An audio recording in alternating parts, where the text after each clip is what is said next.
down. Dan ingat ya, yang ngeselin dari SS ini adalah slow effect dari seorang Estes. Ya, slow effect satu. Kedua, gimana caranya? Estes ini tidak terkena crowd control yang dimiliki oleh para pemain dari tim Aura. Tidak terpick up, bermain dengan solid.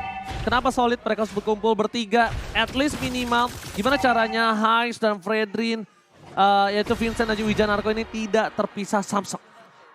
Samsek. Oke, tapi di area bawah ternyata dengan ada babysit yang dibawakan oleh Wijanarko ke arah bot lane-nya. Ini ngebuat tentunya dari Godiva harus sibuk fokus ke arah bawah untuk babysit Kabuki juga. Karena kalau dilepas, wah ini bakal jadi bulan-bulanan dari Kabukinya. Ditambah lagi di tengahnya, mereka bisa lihat ini power sama-sama poking loh keduanya. Yep. Dan kalau bisa dibilang, Facehugger sama Swallow ini dari high ground-nya, itu benar masih Swallow sedikit lebih cepat untuk melakukan clear minion-nya dibandingkan dari seorang Facehugger dengan dari seorang Faramis. Melihat potensi yang dimiliki dari Aura Fire, tidak ada first blood kali ini. Tidak mau terpick off kembali dan untungnya dari tim Aura Fire mereka lebih memilih untuk melakukan sedikit bantuan terhadap seorang Hai yang sulit untuk melakukan junglingnya.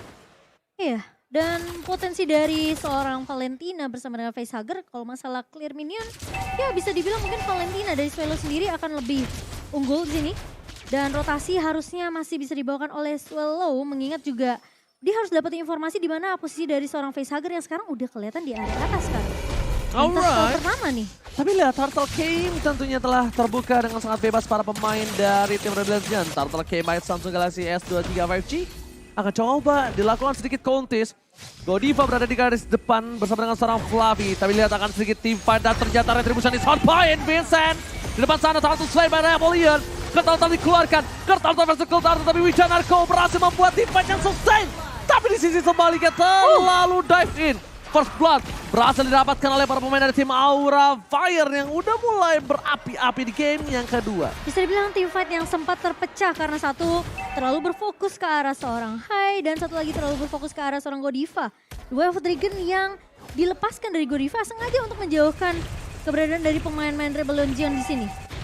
Alright, kali ini lihat udah ada recall Tasasas dan buat kalian semua, jangan lupa dukung tim favoritmu sambil order Grab dengan diskon hingga 26.000. Grab to MPL dan skin di bawah ini sekarang right now. Sekarang right now. Bener gak? Benar, gak salah. Gak salah dong. Iya. Sekali ngomong sekalian translate. Oh iya. Oke, tapi ternyata dari pemain-pemain Rebellion Zion mereka lebih menurunkan tempo ya. Untuk di game kedua kali ini karena mungkin adanya potensi dari seorang Hai di sini ngebawa Lunox jungler. Dengan satu assist yang udah didapatkan juga dari seorang Hai, tentunya Rebellion Zion mereka lebih benar-benar berhati-hati nungguin mungkin Chaos Assault yang sudah bisa dibuka oleh seorang Hai.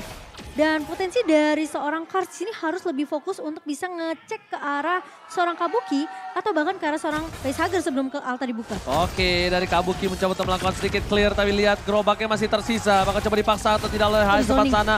Doya Strike belum dikeluarkan menuju ke arah seorang Swallow. Masih ada crowd altar menuju ke arah belakang. Para pemain dari tim Rebellion yang mereka tidak mau following up dengan team fight dimiliki dari tim Aura Fire dan lihat teleprediction. Satu menuju Aura terhadap seorang Eterna. Sisanya menuju ke arah Rebellion Zion untuk talent prediction kali ini based on game yang pertama. Tapi lihat depan sana ada satu bot sound. Pasangan konflik telah dikeluarkan dan bahkan Vincent mencoba mendapatkan satu dan gagal. Para pemain dari tim Facehugger kali ini masih berhasil selamat dan Hai. Darkeningnya tidak berhasil keluar dengan maksimum no target detection. Tapi itu yang harus dilakukan sama Rebellion Zion. Atau enggak mereka kalau masih stay di area rivernya, kemungkinan justru Hai bisa untuk mengontes pemain-pemain dari Rebellion Zion yang tadi sebenarnya gagal untuk menumbangkan seorang Facehugger. Dan bisa dibilang Archaeater dari seorang Fluffy memang tidak connect juga tadi. Betul sekali. Blazing Duet dikeluarkan. Flicker Promise mencoba untuk melakukan sedikit kekeran Rena Rapatika. Nampaknya tidak. Nampaknya Hais memilih dengan sabar mundur ke arah belakang. Tidak mau terlalu terburu-buru. Action yang cukup gagal dilakukan oleh seorang Hais. Tapi lihat ada Kat. Di depan sana mencoba untuk melakukan sedikit distraction. Para pemain dari tim Aura Fire di depan sana. Ada bakal Fluffy flickernya sedikit. Unlock tempatkan. Satu Retribution mengejutkan permainan dari tim Rebellion. Lagi dan lagi dua satu diamankan. Vincent mencoba untuk bertahan. Mencoba diselamatkan. Tapi Vincent ter-take down. Fluffy itu strong. Dan Swallow mencoba untuk melakukan sedikit Recall, tas, distributor corner. Itu udah, Fluffy udah pasti gak bisa kemana-mana. Udah Nggak bisa kemana-mana. nyangkut di corner ya. Nggak bisa Di ngegeser. kandangnya Turtle. Dan item misalkan motion. Ya, bisa dibilang dari seorang Swallow di sini lebih berfokus untuk yaudah dia selesai dulu Clock of Destiny-nya. Dan kali ini bakal berfokus untuk dapetin gimana satu buah buku untuk cooldown reduction ya. Sementara pemain-pemain kalau kita ngeliat dari High sendiri udah menyelesaikan Blade of Despair di sini untuk physical damage tambahan. Untuk pemain-pemain dari Aura Fire yang mungkin kelihatan lo ini bakal terkena damage 25% tambahan. Sementara Kabuki udah menyelesaikan Demon Hunter Sword-nya. Perbedaan naturalnya bisa dibilang cukup jauh dari seorang Kahis dan juga Kabuki. Tapi lihat satu terdeteksi. kali Ren Apathy itu yang ngebuat langsung Kabuki harus mundur. Tapi yang lebih masalah satu. Terdeteksinya itu. Iya. Yang bisa dianggap ada 2 player di arah bottom lane. Itu player sense loh. Iya, deteksi yang bakal coba didapatkan. Flicker telah digunakan. Tidak ada nampaknya adalah suara Kurtaltar di following up. Berhasil menutup pergerakan Aura Fire. Mencoba dibalikan kembali dan ternyata Vincent berhasil menutup. Mencoba untuk meng-cutting sedikit terlambat. Disengage yang dilakukan Revolution membuat tim Aura Fire mereka kehilangan banyak source. Tapi nampaknya tadi bukan Flicker yang menggunakan Godiva ya. Karena Flickernya masih cooldown ya Momochan ya. Iya. Dia lebih menggunakan ke arah Sumpo juga untuk mundur bersama dengan satu jual jet Kundo. Di poking. Di poking sedikit demi sedikit. Mencoba fokus ke arah turret. Berhasil didapatkan. Ada cast di depan sana. Langsung dengan Alektov. Ada blow mundur ke arah belakang. Dapatkan double stun yang sangat mahal. Belum bisa di following up. Spray down from Hais. Membuat Fluffy mundur ke arah belakang dan tidak bisa melakukan following up lagi. Tapi satu hal yang dimanfaatkan oleh seorang Kabuki. Lagi-lagi split push yang dimana informasi sudah didapatkan 4 pemain di area bawah dari Rebellion Zion langsung dengan sangat amat sigap instan menukarkan laningnya dan berfokus untuk melakukan split push di area atas. Sementara Rebellion Zion mereka nggak peduli dengan skirmish, mereka nggak peduli dengan team fight. Objektif pertama mereka adalah mengamankan turret objektif secepatnya, bisa masuk ke area jungle-nya, benar-benar mematahkan vision yang dibuka sama Aura Fire. Mereka gak akan bisa masuk untuk ke area jungle lagi. Perfect turtle. Yes. 3 turtle tanpa lawan dan fun fact-nya by Grab. Hanya Godiva yang menggunakan edit di season 10 sebanyak 2 kali dengan win rate 100%. Itu nggak posisi belum di buff ya. Dan Romer. Yes. Beda dengan sekarang EXP Lane. Yep. Dan bisa dibilang Godiva ini akan menjadi satu buah tombak untuk melakukan pick over. Dan Edit lah yang akan meng-counter dan meng-cover pergerakan dari seorang Rebellion di garis frontlinernya. Mereka tetap harus membuat seorang Hai ini terjaga. Hai ingat, dia adalah one way ticket team fight. Ya. Tidak ada team fight amat, tidak ada sustain team fight kalau dari rekeningnya tidak maksimal. Tidak berhasil terkena target yang maksimal dan tepat. Dan bahkan fokus ke arah turret menjadi keputusan yang cukup tepat. Vincent di garis depan. Mencoba di following up oleh seorang Vincent Narco, too strong right now. Dan lihat deh, pergerakan dari Vincent itu dia nggak terlalu overcommit untuk cari team fight sama Aura Fire. Tidak, dan Dia cuma presensi aja. yang penting 3 mereka menempel. Iya kan? Mereka nempel Heist, dari Wijan Narco juga mereka bertempelan dengan seorang Vincent. Sekarang udah di atas menit 5, mereka udah bawa formasi 4-1, lihat. Ngebiarin aja Heist-nya jaga posisi di area belakang. Sementara 4 pemain dari Rebellion Zion-nya melakukan zoning. Oke, lihat soalnya depan sana. Berhasil flicker dengan Gold Hunter dimiliki. High spray dan dikeluarkan dari Kabuki. Tidak berhasil mendapatkan siapapun yang mendapatkan too strong.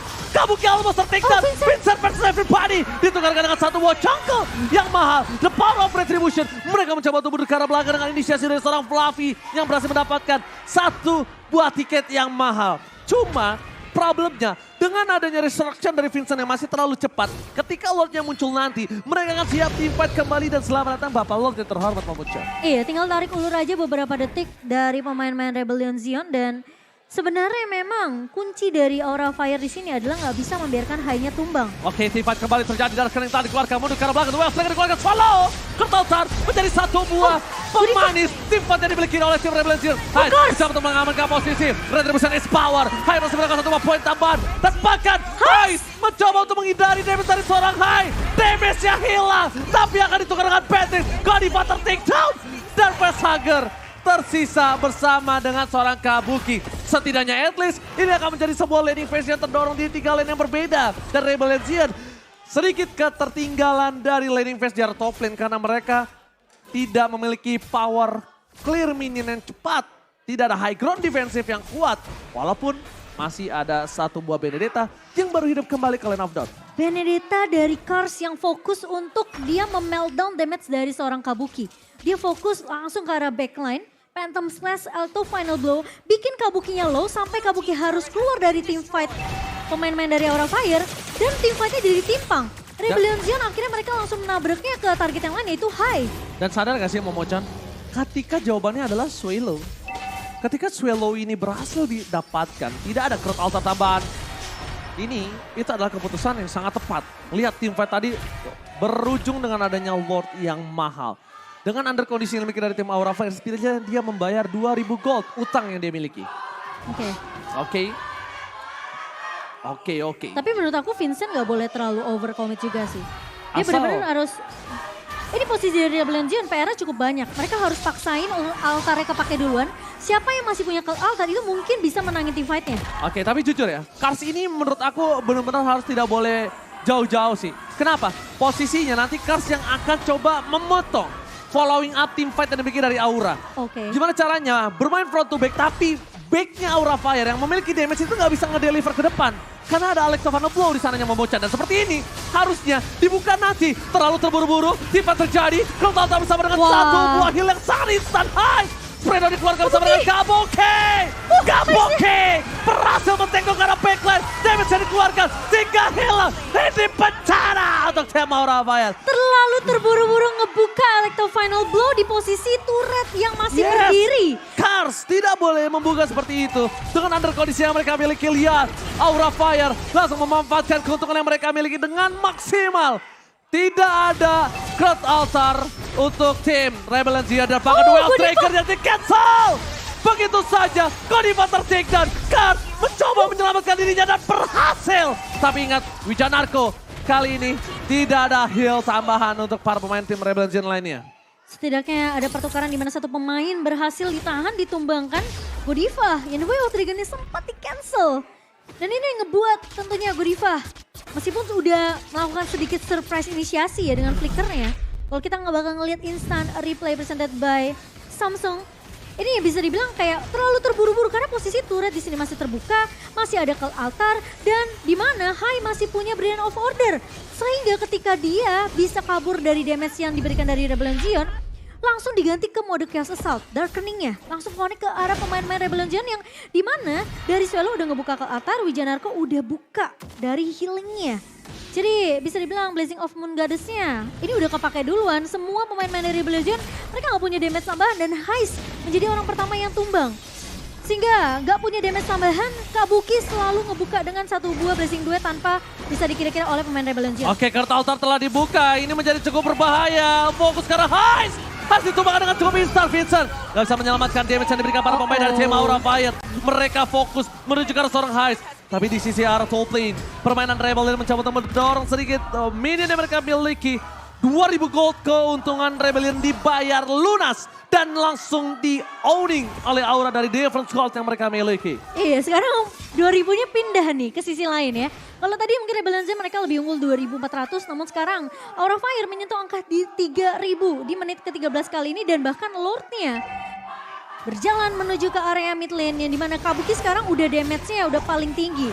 Damage deal by Axe yang dimana PR lagi untuk pemain-pemain Rebellion. Kalau mereka mungkin fokusnya ke arah facehugger harus ngebuka ke altar, tapi sekarang ingat PR mereka adalah mereka harus siap dengan inisiasi yang bisa dibuka oleh seorang Kabuki dengan satu buah Blazing Duet yang bisa muncul kapanpun. Oke, Cars lagi-lagi terperangkap, tidak bisa diselamatkan, mundur ke arah belakang.